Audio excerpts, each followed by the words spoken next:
से हमारे साथ शामिल हो रहे हैं कुछ खास मेहमान। राजन बंदिलकर साहब प्रेसिडेंट नैरेडको कार्यक्रम में हैं, हर्षवर्धन पटोदिया प्रेसिडेंट क्रेडाई कार्यक्रम में जुड़ेंगे, अनुज पुरी साहब मेरे साथ आज स्टूडियो में मौजूद है, एमडी एनारॉक, और Shri Gopal Kabra MD RR global हमारे साथ जुड़ गए। आप सभी का बहुत बहुत स्वागत है। तो चलिए इंडस्ट्री लीडर्स से मैं शुरुआत करता हूँ। राजन साहब, बजट के पहले भी हमने बातचीत की थी, उम्मीदें हर बार बहुत रहती हैं, लेकिन आपकी उम्मीदों पे बजट कैसा रहा रियल एस्टेट की संदर्भ में अगर बात करें? विपिन जी, ये अमृत महोत्सव का ये आम आदमी का बजट है।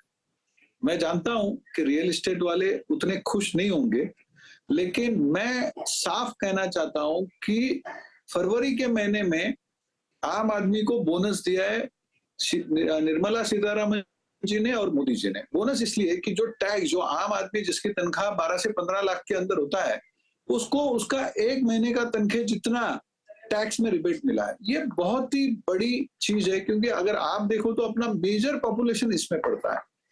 अब इसका बेनिफिट इनडायरेक्ट, डायरेक्ट बेनिफिट नहीं है, लेकिन इनडायरेक्ट बेनिफिट यह है कि जब उस आदमी के पास कम से कम 1 लाख रुपया बचेगा एडिशनल, तो वो जब घर खरीदता है तो उसके लिए हर महीने 10,000, तो 10,000 मतलब वो जो आम आदमी जब घर खरीदता है तो उसको तकलीफ होती है 4 से 5 लाख रुपए की बजट। हर टाइम वो देखता है कि जो 1 बेड लेना चाहता है उसको, वो चाहता है कि 2 बेड लो, तो उसको 8-10 लाख रुपए का ही फर्क है।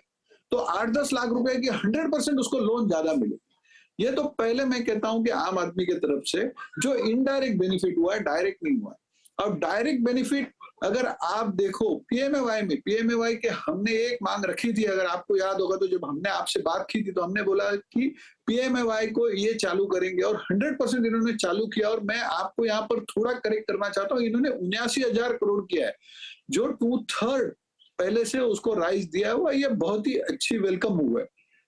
तीसरी जो सबसे इंपॉर्टेंट है रियल एस्टेट के लिए, इंफ्रास्ट्रक्चर। अगर आपके एरिया का इंफ्रास्ट्रक्चर अच्छा डेवलप हुआ और आपकी एरिया इर्द गिर्द अच्छा हुआ है, तो ऑटोमेटिकली वहां पर लोग जाना पसंद करते हैं।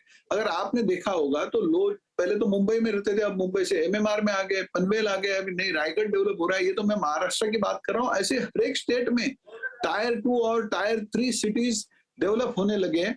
तो इंफ्रास्ट्रक्चर अगर डेवलप हो गया तो रियल एस्टेट 100% डेवलप होगा।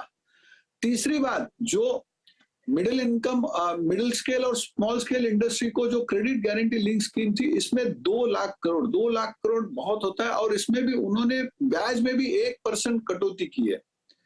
चौथी बात मैं कहूं, क्योंकि मैं गिनाते रहूंगा कि आपको लगेगा कि लोगों को ऐसा लगता है कि बजट में नहीं मिला, लेकिन 100% डायरेक्ट नहीं मिलेगा, इनडायरेक्ट बहुत ही मिला है। कि स्टेट गवर्नमेंट को लोन दिया, और वो उन्होंने कहा है कि ये लोन 1 साल में ही इंफ्रास्ट्रक्चर में ही खर्चा होना चाहिए, और इसका रिपेमेंट 50 साल में। अगर आप देखो तो आज जो पैसे दे रहे हैं वो 50 साल के बाद में ना के बराबर ही वापस करना है। मतलब हर साल 2%, एवरेज अगर अपन पकड़े तो 2% होता है। आम आदमी जिसको रेलवे में वगैरह जाना रहता है, रेलवे में करीब 2.5 लाख करोड़ तक का निवेश कर रहे हैं। और अगर आप देखो तो रियल स्टेट में जो हम लोग बोलते हैं मैंग्रोव्स वगैरह, जो सीआरजेड का प्रॉब्लम है, तो उसको भी इन्होंने बजट में एड्रेस किया है। जिसकी वजह से क्या होगा कि आज जितनी भी जगह पर अपने को लग रहा है कि वाटर लॉगिंग हो रहा है, जो भी हो रहा है, जो सिटीज में, इसमें 100% बेहतर हो जाएगा। और एक लास्ट चीज बोलना चाहता हूं कि सॉलिड वेस्ट पे इन्होंने 500 से ज्यादा प्रोजेक्ट को बेनिफिट दिया हुआ है। और ग्रीन एनर्जी, जो आज अपन ग्लोबल वार्मिंग की बात करते हैं हर एक जगह पर, तो ग्रीन एनर्जी के लिए भी प्रोत्साहन दिया हुआ है। ठीक है, तो राजन साहब ने बहुत डिटेल में बजट की स्टडी की लग रहा है, और वो सारे पॉइंट्स रखे। अनुज जी, मुझे बताइए कि हाँ ठीक है, रियल एस्टेट की बहुत उम्मीदें रहती हैं, लेकिन जरूरी नहीं हर बार वो उम्मीदें एज इट इज उनके टर्म्स में पूरी हो। लेकिन जो ये दूसरे ऐलान होते हैं इंफ्रास्ट्रक्चर से लेकर तमाम चीजें, राजन जी भी जिनकी बात कर रहे थे, क्या इसका वाकई में रियल एस्टेट को फायदा मिलता है? 100% विपिन, 100% मिलता है। इसमें 3-4 चीज़ों का है। एक है कि इंफ्रास्ट्रक्चर जब आप डालते हो तो लार्ज लैंड पार्सल्स खुल जाते हैं। आज बॉम्बे में देखो प्रॉब्लम क्या है रियल एस्टेट की प्राइसिंग की, कि 70-80% जो है वो लैंड की प्राइस है, लैंड की कॉस्ट है। अगर आप इंफ्रास्ट्रक्चर डाल देते हो तो lots of land parcels open up. अगर जैसे आप कभी भी एरोप्लेन से लैंड कर रहे हो, 4-5 मिनट पहले देखना आप, इतनी लैंड है बट बिकॉज वो कनेक्टिविटी नहीं है, इसलिए वो हम जितनी भी लैंड खुलती है वो इतनी महंगी बिकती है। जैसे ही ये इंफ्रास्ट्रक्चर डलेगा वो लार्ज लैंड पार्सल्स खुल जाएंगे, लैंड के दाम जो है वो कम हो जाते हैं, पेरिफेरल में हो जाते हैं, लोग रहना लग जाते हैं। जैसे राजन ने अभी करेक्ट बोला कि रायगढ़ शुरू हो गया, ऐसे सेवरल अदर प्लेसेस। सो पहली बात वो है। सेकेंड इज विपिन, इसमें इंडस्ट्रियल को फायदा होता है, वेयर हाउसिंग को फायदा होता है। थर्ड है जैसे डिजिटल बोला, डिजिटल में IT इंडस्ट्री को इंडिया की बहुत फायदा होता है, उससे ऑफिसेस का हमारे को बहुत ज़्यादा इंप्रूवमेंट मिलती है। चौथा, इन्होंने टियर 2 टियर 3 टाउन पे काफ़ी फोकस दिया है। और मेरे को ये लगा कि ये कोविड का एक आफ्टर रिएक्शन है कि lot of people have gone back to tier 2 tier 3 towns. So honourable finance minister has earmarked 10,000 crores and said is आप म्यूनिसिपल बॉन्ड्स रेज कर सकते हो कि जो अर्बन इंफ्रास्ट्रक्चर है वो टियर 2 टियर 3 के अंदर उसको इंप्रूव कर दो, ताकि जो लोग वहां पे रह रहे हैं उनको और कंफर्ट हो जाए और वो नेसेसरली टियर 1 में वापस नहीं जाए। सो इसका इनडायरेक्ट बेनिफिट आपको काफी मिलता है, एक इंफ्रास्ट्रक्चर में, एक इन्वेस्टमेंट में, चाहे वो ऑफिस हो, चाहे इंडस्ट्रियल हो, चाहे रेजिडेंशियल हो। एक डेफिनेटली एक नेगेटिव आया है, वो मे बी हम बात करेंगे एट सम स्टेज, कि जो हमारे पास कैपिटल गेन का जो एग्जेम्पशन मिलती थी वो आज की डेट पे 10 करोड़ पे लिमिट कैप हो गई है। तो डेफिनेटली जो लग्जरी बिकता था, माल जो बिकता था एंड बॉम्बे में बहुत जबरदस्त बिक रहा था, वो definitely lot of people would make capital gains on the stock market and वो इन्वेस्ट करते थे रेजिडेंशियल प्रॉपर्टीज के अंदर। 28% उसके अंदर बेनिफिट मिलता था। विपिन 28% तो आप 50 करोड़ का खरीदते थे या 100 करोड़ का खरीदते थे या 20-30 करोड़ का खरीदते थे घर, तो 28% उसका मिलता था। आज की डेट पे वो कैप हो गया 10 करोड़ पे। सो वो डेफिनेटली एक वित्त मंत्री को यहाँ लगा कि 10 करोड़ वो रकम है जिसके ऊपर शायद बचाने की जरूरत नहीं है, तो वो एक सेटबैक जरूर होगा। जो लग्जरी रेजिडेंशियल रियल एस्टेट था वहां पर एक इम्पैक्ट आता हुआ दिखेगा। हर्षवर्धन जी, तो ये तो वो कुछ बातें हो गई, लेकिन एक जो प्रधानमंत्री आवास योजना के तहत ऑलमोस्ट 66% की जो बजट इंक्रीज है, 70,000 करोड़, बहुत बड़ी रकम होती है।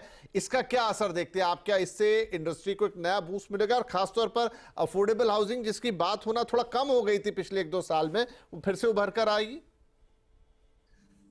विपिन जी, अफोर्डेबल हाउसिंग को डेफिनेटली बहुत बड़ा बूस्ट मिलेगा। 79,000 करोड़ बहुत बड़ा रकम होता है, परंतु ये जो रकम है इसका यूज बेसिकली गवर्नमेंट हाउसिंग और पब्लिक हाउसिंग के ऊपर ही होने वाला है। And this is going to be actually beneficial to the lowest strata of our society. Extreme EWS LIG को ही बड़ा इम्पैक्ट होगा और इससे पूरे देश में अफोर्डेबल हाउसिंग का बड़े रूप से संचार भी होगा एंड पूरे सोसाइटी को इसका बेनिफिट होगा। बिकॉज अफोर्डेबल हाउसिंग वालों जिसको अफोर्डेबल हाउसिंग मिलती है इसमें सोशल इंपैक्ट भी बहुत बड़ा होता है in terms of stability of life and एक अलग साइकोलॉजिकल इंपैक्ट इसका होता है। सो आई थिंक ये बहुत बड़ा मूव है कंट्री में इंक्लूजन का और लोअर स्टेट ऑफ सोसाइटी को अपलिफ्ट करने का बहुत बड़ा ये मूव है। एंड इसके लिए I commend the honourable finance minister as well the prime minister for bringing out this policy under PMAY for allocating such a huge amount of money. जी, क्या थोड़ी निराशा हुई? आप भी चाहते थे, इंडस्ट्री बॉडी पूरी चाहती थी यहाँ पर कि जो रेंटल हाउसिंग है उसको लेकर भी कुछ ऐलान होता, पर वो आता दिखा नहीं। इस बजट में शायद नहीं है, तो we will have to make our case more stronger. Maybe we present in a more kind of convincing way to the minister and see how we can achieve this, because there is definitely need for rental housing boost in the country. जी जी, जरूर। तो आगे आने वाले budgets पे नजर रहेगी उस पर। श्री गोपाल जी, एक चीज मैं आपसे समझना चाहूंगा, वो ये कि देखिए अभी राजन साहब भी बोल रहे थे कि जो नई टैक्स रिजीम है उसका फायदा ये होगा कि एक डिस्पोजेबल इनकम आएगी बहुत सारे यंगस्टर्स के हाथ में जो नई नौकरी कर रहे हैं या मिड में है अपने करियर के। लेकिन दूसरी तरफ ये भी है कि एक तरह का डिस्करेजमेंट है ओल्ड टैक्स रिजीम को, जहां पर आपको ब्याज पर छूट मिलती थी, होम लोन के, प्रिंसिपल पे भी मिलती थी। तो क्या इंपैक्ट आप देखते हैं? मतलब ये 50-50 टाइप का मामला है, लेकिन इसका ओवरऑल इंपैक्ट क्या होगा? क्या नए लोग थोड़ा डिस्करेज होंगे घर खरीदने से, सोचेंगे ही नहीं कि मुझे घर उस पर्सपेक्टिव में खरीदना है, या फिर जो डिस्पोजेबल इनकम हाथ में आ रही है पहली थॉट यही होगी कि चलो पहले घर ले लेते हैं? कैसे समझें इसको? इसमें लोग डिस्करेज तो नहीं होंगे, क्योंकि देश में एक माहौल बन गया घर लेने का। और जो प्रधानमंत्री आवास योजना में जो ये इससे क्या होता है कि एक तो गरीब लोगों को घर मिल रहा है वो हो गया, लेकिन देश में बिकॉज ऑफ ये सबको घर का जो प्रधानमंत्री का नारा है, उसके कारण से जो देश में एक माहौल बना घर का, और कोविड के हिसाब से जो लोगों को घर का महत्व समझा है, एक अच्छी बात है। लेकिन जो दो चीज जो होनी चाहिए थी बजट में और आगे चल के वापस जो न्यू टैक्स रिजर्व में, मेरे को लगता है दो चीज मिस हो रही है कि ये जो हाउसिंग के लिए जो लोन है वो एग्जाम्पशन को कंटिन्यू करना चाहिए, और दूसरा ये जो चैरिटेबल ट्रस्ट में जो डोनेशन का जो इसमें एग्जाम्पशन बंद हो गया न्यू रिजर्व में, तो देश में जो वापस जो ये दान देने की प्रवृत्ति, पहले कंपनियों में अपना कम हो गया क्योंकि आप न्यू रिजर्व में चले गए, कंपनी की इनकम काफी होती है, इंडिविजुअल में हो गया है, तो ये दो चीज का वापस मेरे को लगता है कि ठीक है न्यू रिजर्व इज गुड, लेकिन ये दो चीज में एग्जाम्पशन देना चाहिए, क्योंकि इसका एक लालच होता था आदमी को, इसी कारण से लोगों की इन्वेस्टमेंट रियल एस्टेट में होती थी, और मेरे को ऐसा लगता है कि रियल एस्टेट से ज्यादा सेफ इन्वेस्टमेंट दूसरा कोई इन्वेस्टमेंट हो नहीं सकता है। तो इस पे वापस मैं रिक्वेस्ट करूंगा क्रेडाई और नेरेट को, दोनों से, साथ में आनंद जी इतने विद्वान है कि सरकार से टैक्स रिजर्व में ये दो चीज के लिए हमको डिमांड करनी चाहिए, और लेकिन ये इसके कारण से जो पैसे बच रहे एक्स्ट्रा वो कहीं ना कहीं कंपनसेट हो रहा है, लेकिन वो हाथ में कुछ नहीं आ रहा, उतना तो उतना ही रह रहा है, गोल घुमा के हम वही के वही खड़े थे। टैक्स हमने मेरा खुद का भी देखा, जो न्यू रिजाइन में और पुराने रिजाइन में जो हाई इनकम टैक्स में हम लोग जो है जो 42.5 का 39 हो गया है, लेकिन उसमें उल्टी का कुछ ₹1 का फायदा नहीं हो रहा है।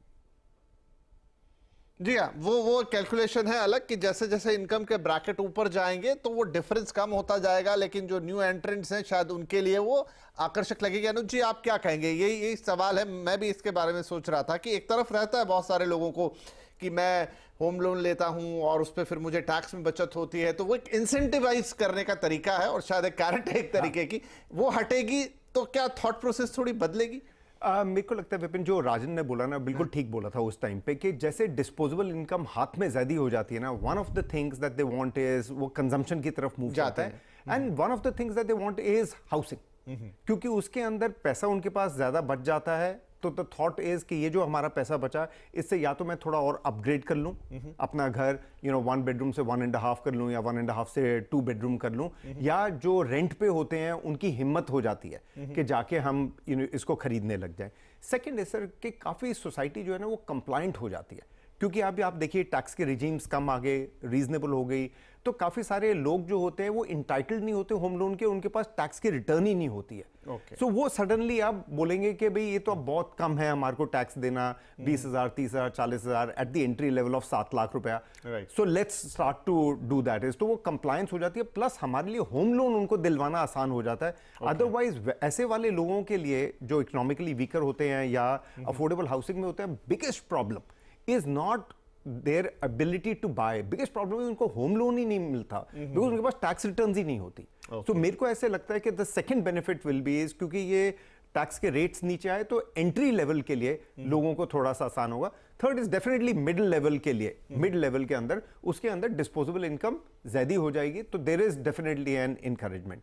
पर दो और बेनिफिट डायरेक्ट भी दिए थे इन्होंने विपिन, एक तो गिफ्ट सिटी का, वो हर बारी गिफ्ट सिटी रहा है, 4-5 साल से आपने नोटिस किया हुआ है, this time it was big this thing, क्योंकि they have become like a self regulator as far as the SEZs are concerned and several other benefits.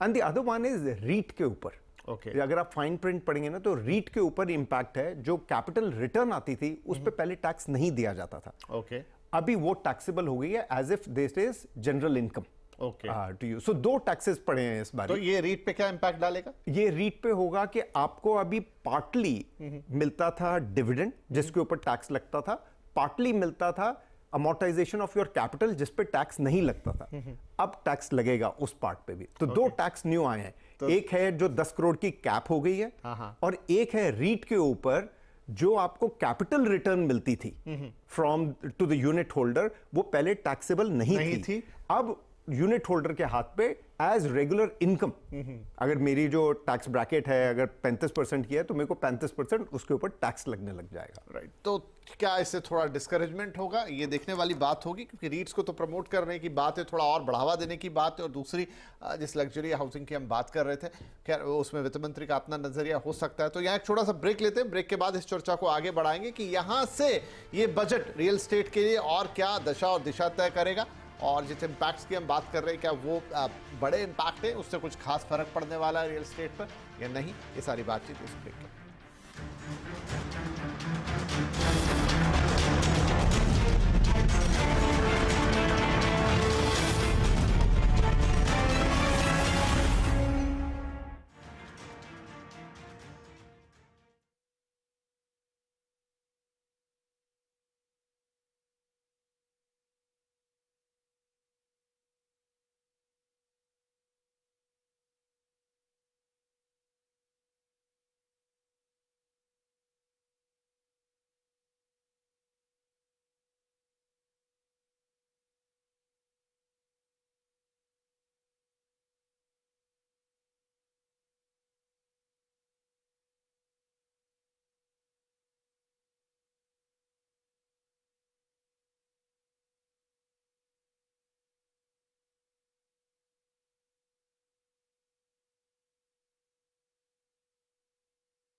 Welcome back. Budget में रियल एस्टेट को क्या मिला, इस पर हो रही है हमारी चर्चा। हमारे सारे मेहमान हमारे साथ बने हुए, तो चर्चा को थोड़ा आगे बढ़ाते हैं। तो राजन साहब, जो हम बात कर रहे थे कि एक LTCG 10 करोड़ के ऊपर की प्रॉपर्टी पे अब वो बेनिफिट नहीं मिलेगा, और या कहीं और से आपको कोई इनकम हो रही है उस पर जो आपको गेन होता था उसका बेनिफिट इन्वेस्टमेंट करने पर नहीं मिलेगा। जो अफोर्डेबल हाउसिंग या मिड लेवल हाउसिंग, उनकी बात हम करते रहे, लेकिन 1-2 साल से हमने देखा था कि बाजार को चलाने में जो हाई एंड हाउसिंग थी या लग्जरी हाउसिंग थी उसका काफी हाथ था। क्या यहां से थोड़ा सेटबैक आएगा? सर 100% आएगा, और वो सेटबैक मैं कहता हूं कि मेजर मेट्रोस में आएगा। क्योंकि अगर आप मेजर मेट्रोस में देखो ना, तो सारे घर, स्पेशली अगर आज मुंबई में देखो तो मुंबई में अगर आपको 10 करोड़ में मुश्किल से ही कुछ मिलता है, ऐसी हालत है अगर लग्जरी सेगमेंट में आप जाओ तो।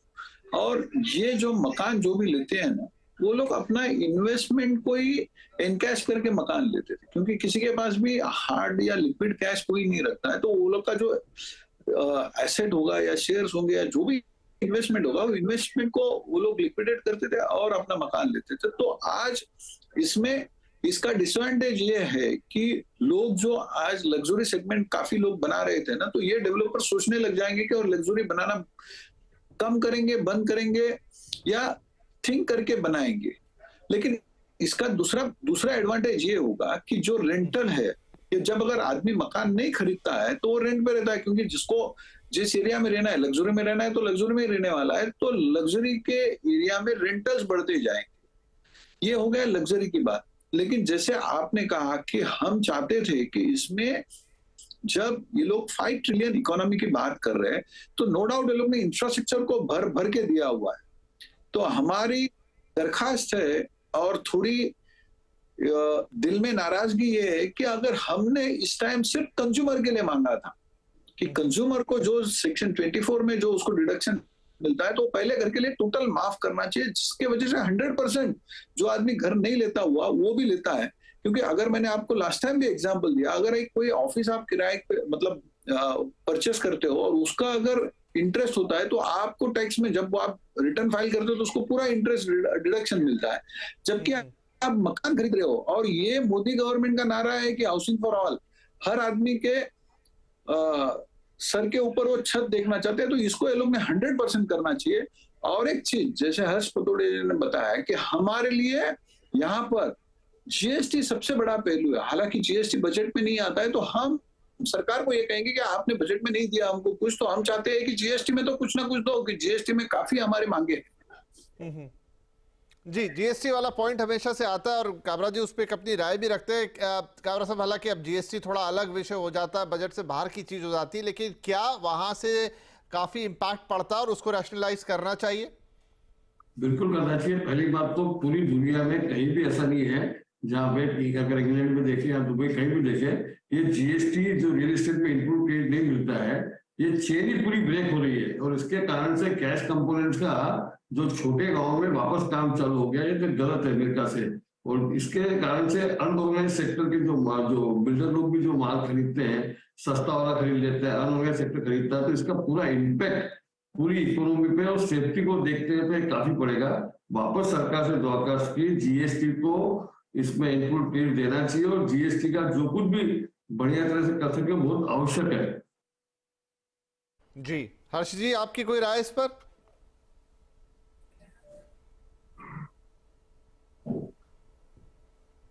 हर्ष जी, आपसे सवाल। आवाज नहीं आ रही है जी, मैं पूछ रहा था क्योंकि GST की बात चल रही थी और ये बार बार निकल कर आता है, GST का जो रैशनलाइजेशन है, और इंडस्ट्री इससे काफी परेशान रहती है। आप भी यही राय रखते हैं जो काबरा जी और राजन साहब कह रहे हैं? 100% ये राय है हमारी भी। GST रैशनलाइजेशन से रियल एस्टेट में कॉस्ट इंपैक्ट भयंकर रूप से बढ़ गया है। इनपुट जो नहीं मिल रही है, इसके कारण specially in the affordable housing segment तो बहुत ही बड़ा फर्क पड़ा है। एंड ये इनपुट इंडस्ट्री के लिए अति आवश्यक रिक्वायरमेंट है। जी, ठीक है, वो हमेशा से एक बात आती थी। सर आप क्या कहेंगे, ये थोड़ा सा परेशान करती है कम्युनिटी को, डेवलपर कम्युनिटी को, जो जीएसटी वाली चीज़ है? ये ठीक बोल रहे हैं। इसके अंदर इज विपिन के क्रेडिट मिलना चाहिए। जो काबरा साहब ने बोला कि वो ठीक बोला है उसके अंदर कि इनपुट क्रेडिट इसका होएगा, अदरवाइज क्या कस्टमर ही बेयर कर रहा है। हाँ। इसका ब्रांड जो है कस्टमर ही बेयर कर रहा है। So clearly there has to be something more thought that needs to be applied, but आपने ठीक बोला कि ये बजट की बात नहीं है, it is beyond this thing. So at some stage जैसे राजन ने बोला कि हमारी रिक्वेस्ट है to the ministry कि एक बार आप इसको कंसिडर करें outside the budget. राइट तो चलिए, बहुत सारी उम्मीदें थी, बहुत सारी चीजें हैं। अब ये जैसे जीएसटी की बात हुई, लेकिन ये तो थोड़ा प्रीव्यू के बाहर चला जाता है, बजट के अब अलग है पूरा मामला उससे। एट लास्ट देखिए, रियल एस्टेट को कितना मिला कितना नहीं मिला एक अलग बात है, और हम कहते हैं कि रियल एस्टेट इतने सारे इंडस्ट्री को, दूसरी लाइट इंडस्ट्री को चलाता है, रोजगार देता है, तो जब वहां भी कुछ होता है तो उसका इंपैक्ट भी रियल एस्टेट पे आता है। तो ओवरऑल बजट कैसा है? क्या ये हाउसिंग को बूस्ट करेगा? क्या ये लोगों के घर के सपने को पूरा करेगा? उस आधार पे मैं अपने सारे मेहमानों से इसके लिए मार्किंग देता हूं। अनुज जी से शुरू कर देता हूं मेरे साथ स्टूडियो में। सर 10 में से कितने मार्क्स आप इस बजट को देंगे? अमृतकाल का बजट ऐसे कह रहे हैं। तो ओवरऑल बजट को मैं 9.5 दूंगा। ओके, रियली आई मीन हमने बात नहीं करी, बट आप कैपेक्स वगैरह की देखें, 10.5 लाख करोड़ रुपया यूजुअली क्या होता है विपिन, उसका ना 5 to 6 टाइम्स इंपैक्ट पहुंचता है इकोनॉमी में। तो मतलब 50-60 लाख रुपया, करोड़ रुपए का इंपैक्ट पहुंचा। तो 9.5/10, रियल एस्टेट में 8.5/10। चलिए ठीक है, बुरे नहीं है ये मार्क्स। हर्ष जी कितने नंबर देंगे बजट को? रियल एस्टेट के हिसाब से I agree with Anuj, 8.5, 8.5/10. Otherwise, I would say 9/10 on the overall growth-oriented budget. It's a fantastic policy-oriented budget, and for the future of the country, जो points उन्होंने रखा है बजट में, जो growth areas रखा है, it's really important for the country. Gopal ji कितने अंक आपकी तरफ से? 10 में से 9 दूंगा मैं कहूंगा कि चुनाव और इकोनॉमी दोनों को देखते हुए बजट बहुत बढ़िया है। चलिए, तो बड़े फ्लाइंग कलर्स में पास हो रहा है। 10 में से 9 आपने भी दे दिए। और राजन साहब, फाइनली रियल एस्टेट और ओवरऑल बजट पे क्या आपकी मार्किंग रहने वाली है? सर ओवरऑल में मैं भी 10 में से 9 दूंगा, लेकिन रियल एस्टेट में मैं, ये दोनों मेरे मित्र हैं उनसे सहमत नहीं हूँ। रियल एस्टेट में मैं 6 ही दूंगा, क्योंकि उम्मीदें ज्यादा थी।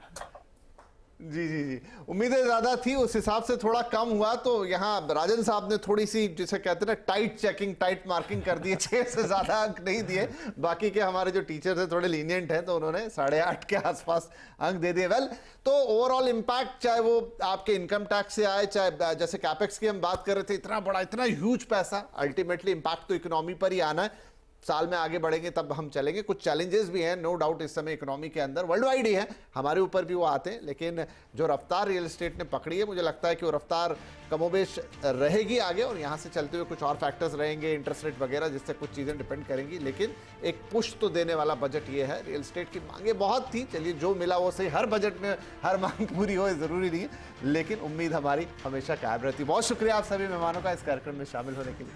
नमस्कार।